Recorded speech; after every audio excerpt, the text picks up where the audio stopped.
Hey everybody, this is Nat C Jones with Nat C Company, and today we are going to be talking with none other than Brandy Hannah. She is my company for today, and so is Amari. This is my son Amari. He's teething, Hey, so the nanny could do nothing with him today, so he's going to be popping in and out of this video as well. It's okay because today we're talking about community. Hey Brandy. hey, how are you?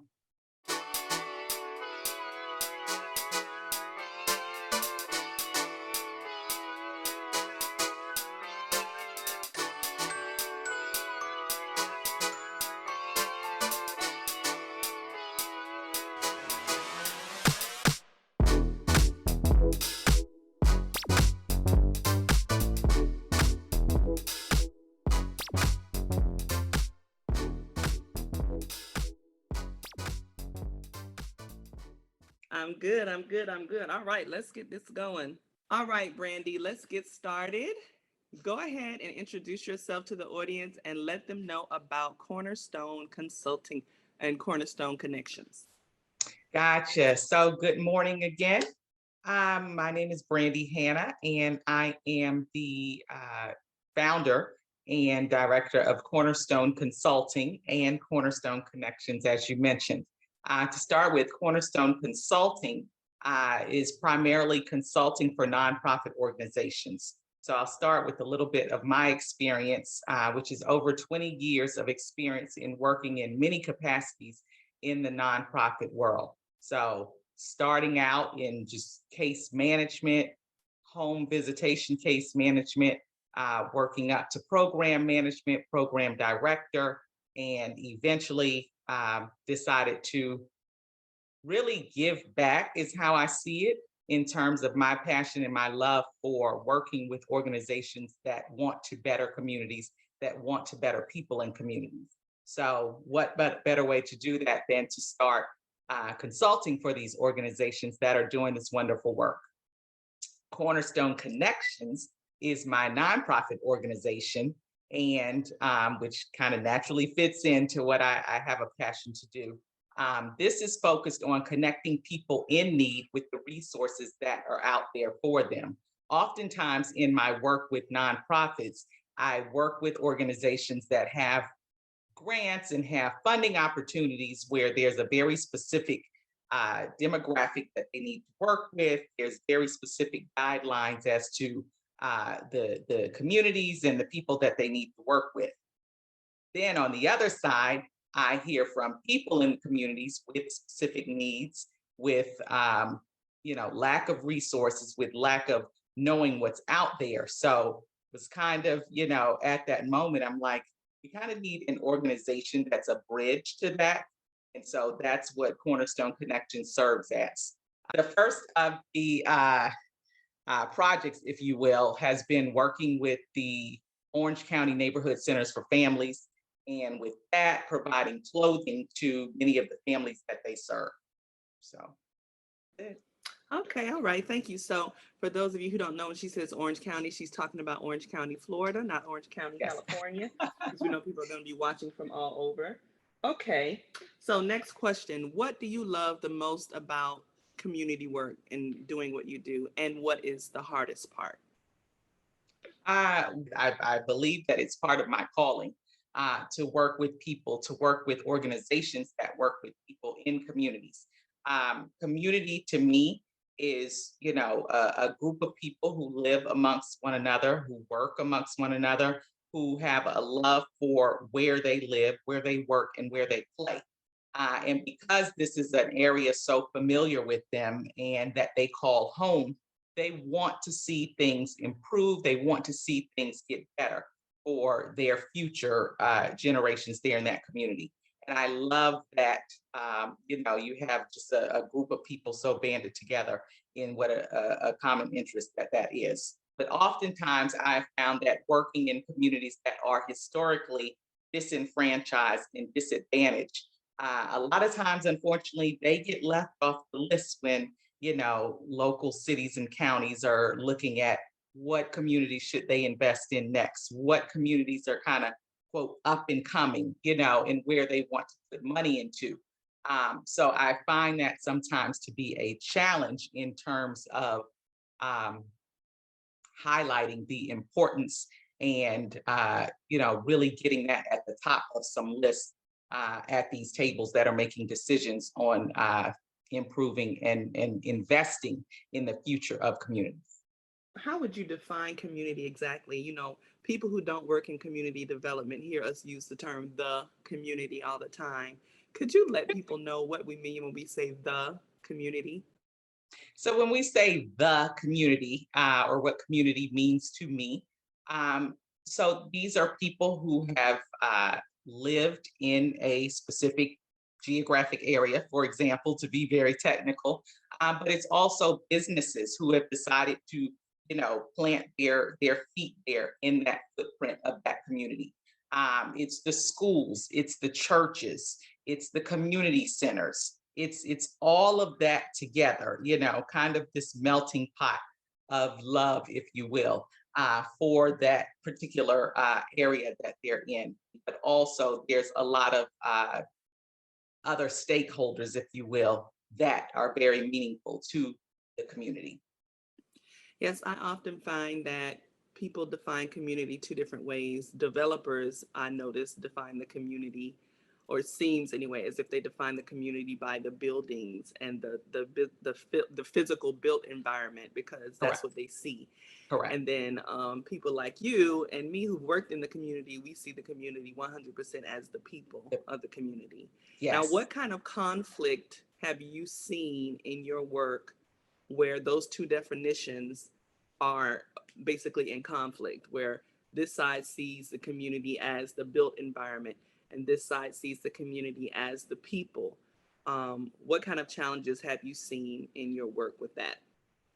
Okay, so I'll give you an example of how that can be a conflict, and just in my experience, things that I've seen. So using what you said, that there's the one side that sees community as like the structures and the physical buildings.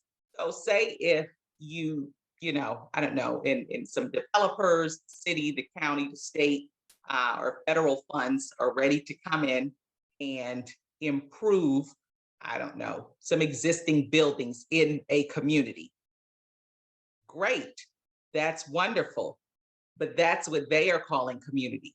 The challenge and the conflict that I've seen is in talking with the community members, all of those families and generations of people who have lived and grown up and worked and played in those areas.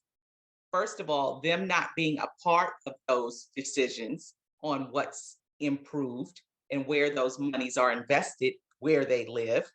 Also, that no discussion was put out on the table as to how to help those people that are already working there. So oftentimes you'll hear something, for example, hey, we're bringing in more housing. Here's some apartment buildings. Here's some townhouses. Here's some, we bought several acres and putting in single family homes, making them affordable. Great. That's wonderful. However, at the same time, you have people who have been living there who would love to continue to work there. But we know, oftentimes when those buildings go in, market rate begins to creep in with the housing costs, and they are unfortunately pushed out.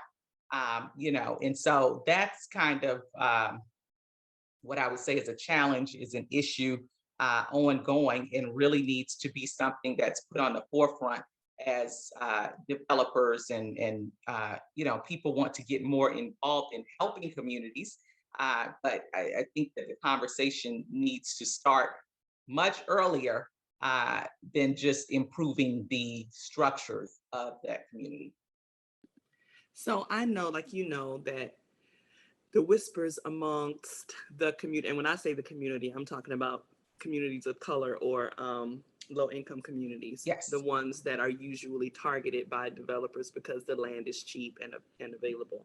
Right. Um, I've heard whisperings among the community in the past about, those developers coming into our neighborhood and the using the G word, gentrification, fear of that happening. How often would you say, if you had to just throw it out there, what is the percentage, from your humble opinion, of developers that are actually coming in wanting to do good in the community versus wanting to exploit the community? If I had to throw a number, I'll be fair and just say a 50-50.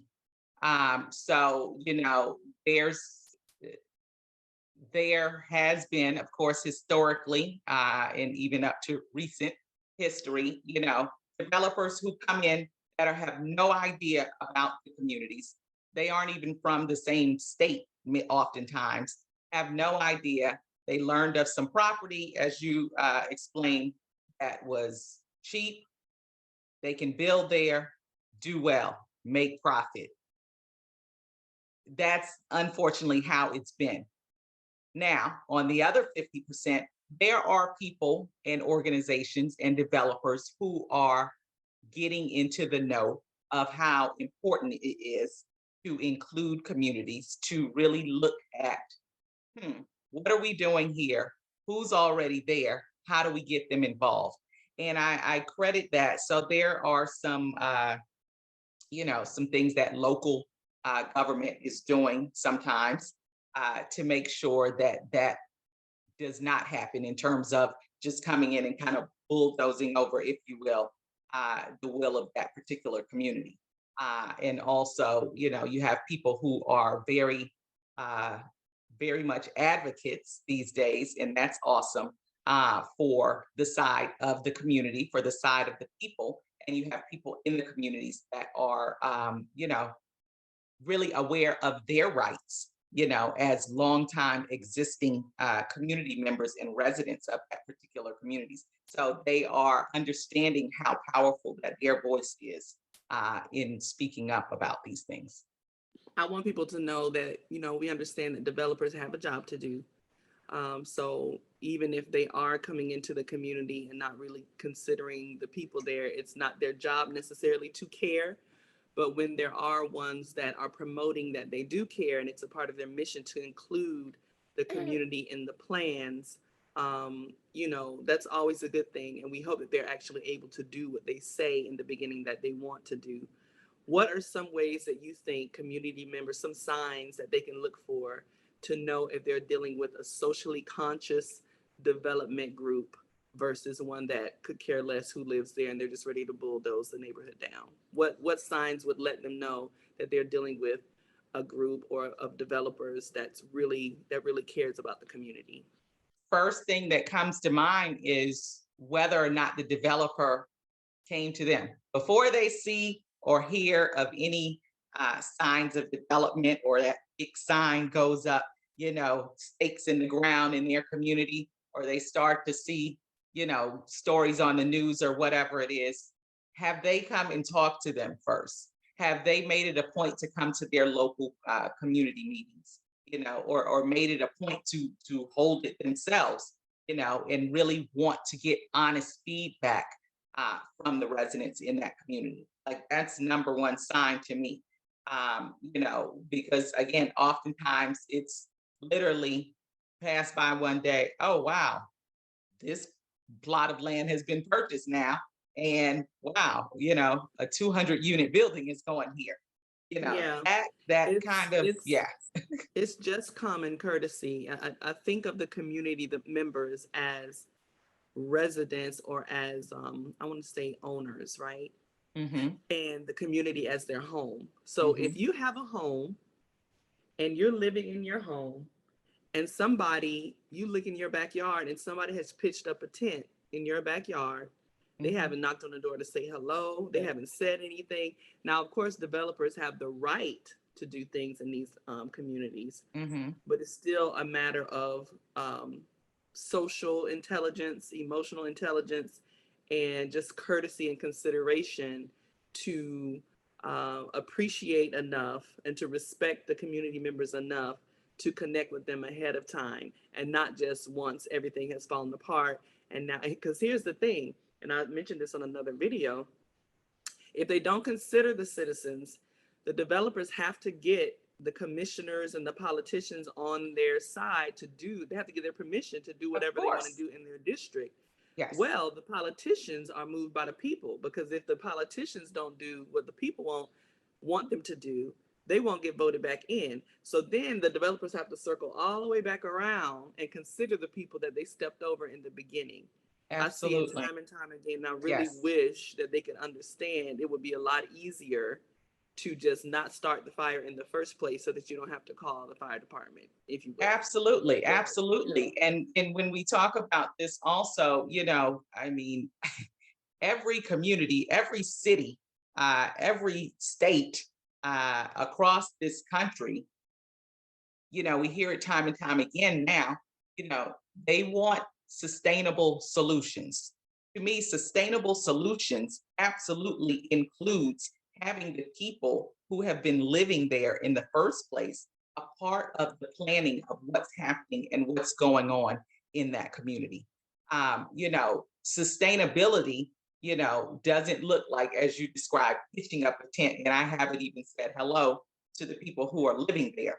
Sustainability to me is including the people, because that way, when you get down the road and, oh, okay, now we're thinking about bringing this in, or, we built this, now we want to hire some people from this community. That's where it shows true investment in that community, not just popping up a building there, but really, really investing in the people, investing in what's going on, and investing in the future of that community. Yeah, when I was in design school and architecture school, one of the things we talked about is, there's some designers who create what is called form to function, and some do function to form, right? Okay. Form to function is basically, I'm going to put this up because I like the way it looks, and you have to figure out a way to make it work. And then function to form is, I'm going to consider who's going to be using the building and all of these other Mm, things, and then I'm going to create yes, my design around that function. And the function to form designs are always utilized more. You see them of course. condemned less because people actually use those spaces. What's Yes. interesting is, one example of that is on the campus, a landscape designer, wanted to know where to put the sidewalk. So they had this big patch of grass that kids were walking across. So he decided, I'm going to wait until the kids or the students basically tear up the grass in one area, and I'm going to follow that path, and that's where we're going to put the sidewalks, because that's where they're walking anyway. So he Hmm. waited until he found a path, and he built the sidewalk system from that path. It's not only considerate to consider people, Hmm. it's actually intelligent, it's Yes. brilliant, it's efficient and effective to do anything considering the people first, because people matter, even people who have melanin, and even people who don't have as much money as you matter. I have one more question Absolutely. for you, and then I'm going to let you go. Okay. And this is a fun one. If you had one superpower, community superpower, to solve one community problem, what would it be? Wow. One community And this superpower. question came from the fact that Wakanda Forever just came out, and I'm still excited about it. Okay, go ahead. Yes, yes, Wakanda forever.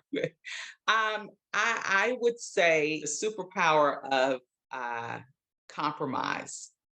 And I say that because everything, is not always going to be black and white. We understand that. It's not always going to be yes, no. All right, everyone agrees, and that's it.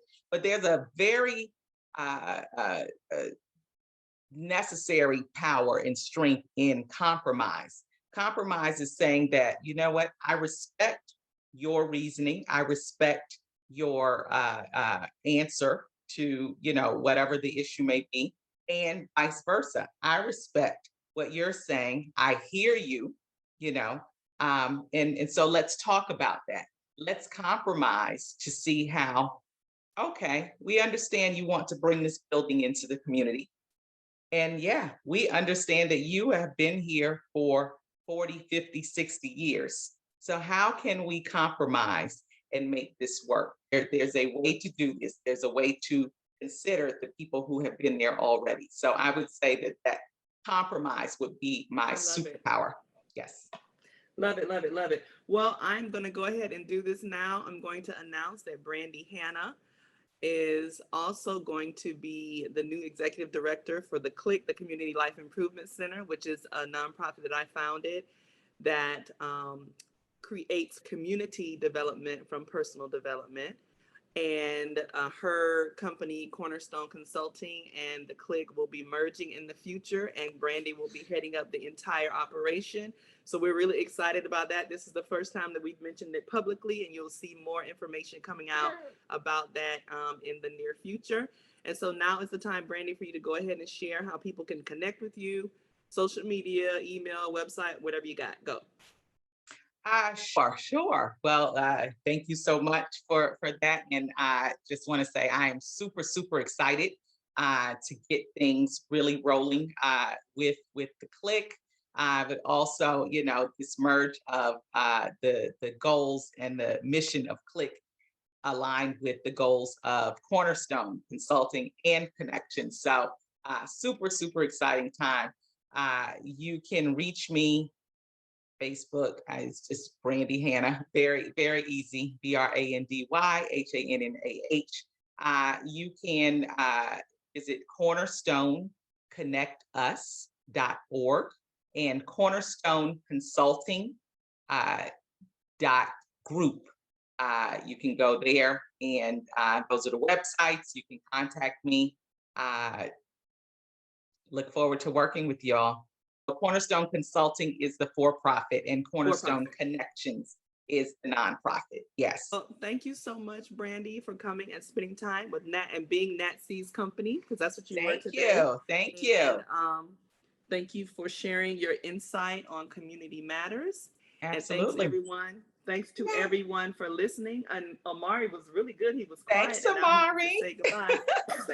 Sneeze. Say bye-bye. Bye-bye. Okay. Y'all I gotta smile. Next time. Bye. Okay. Thanks. Bye-bye.